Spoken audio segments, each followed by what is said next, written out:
পাটক্ষেত থেকে এক বৃদ্ধের মাথা কাটা দেহ উদ্ধারের ঘটনায় ব্যাপক চাঞ্চল্য ছড়ালো পলাশীপাড়া থানার রানীনগর এলাকায়। বৃদ্ধের নাম প্রলয় বিশ্বাস, বয়স ৭৬।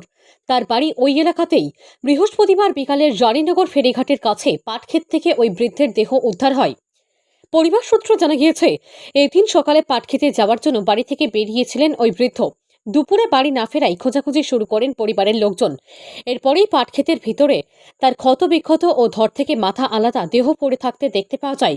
খবর পেয়ে দেহটি উদ্ধার করে নিয়ে যায় পলাশীপাড়া থানার পুলিশ। পুলিশ সূত্রে জানা গিয়েছে, বুধবার ভোররাতে মুর্শিদাবাদের নওদা থানার টুঙ্গিতে মাকে খুন করে পালিয়েছিল কৃষ্ণ মাঝি। নদী পেরিয়ে সে পালিয়ে এসেছিল নদিয়ার পলাশীপাড়া থানা এলাকায়। সেখানে রানীনগরের বৃদ্ধের পাট খেতে লুকিয়েছিল সে। পাট ভাঙার প্রতিবাদ করায় ওই বৃদ্ধকেও কুপিয়ে খুন করে সে। ইতিমধ্যে ওই যুবককে গ্রেপ্তার করেছে নওদা থানার পুলিশ। পুলিশের দাবি, জেরায় খুনের কথা স্বীকার করেছে ওই যুবক।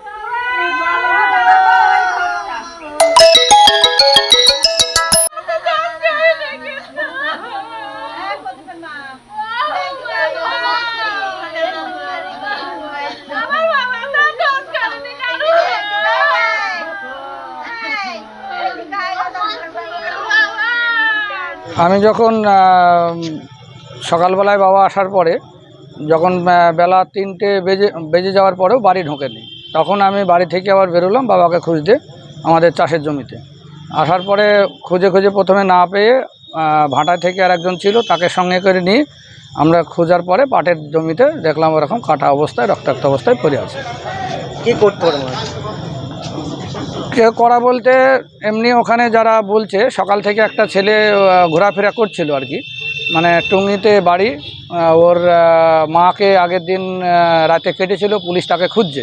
তা সে ওখানে ছিল, তা অনেকেই বাবাকে মানা করেছে যে দাদু যেও না, ও ছোড়া দালি ঘোরাফেরা করছি, মারতে পারে। বাবা বলেছে যে ও আমাকে আবার কে মারবি, আমি তো কারোর কাছে গন্ডগোল করিনি, তা আমার কোনো ঝামেলা নেই।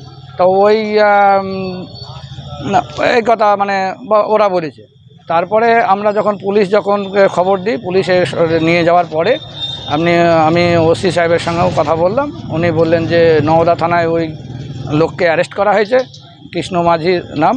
তা ওকে অ্যারেস্ট করেছে, ও নাকি স্বীকার করেছে যে আমি ভয়ে কোপ মেরেছি। ভয়ে বলে কীভাবে কোপ মারলো কিছু বলেছে? ওই বলছে যে এরকম আমাকে বলছিল যে তুই পাট ভাঙছিস কেন, তোর বাড়ির টুঙ্গি পাট ভাঙছিস কেন। তা ও চেঁচামেচি করি বলে আমি ভয়ে ওকে কোপ মেরেছি, এই কথাই নাকি ও স্বীকার করেছে যে আমি বুঝতে পারিনি, ওই জন্য ওকে মেরে দিয়ে চলে গেছি। যে মেরেছে তার নাম কৃষ্ণ মাঝি। কোথায় এখন? ওই নওদা থানায়।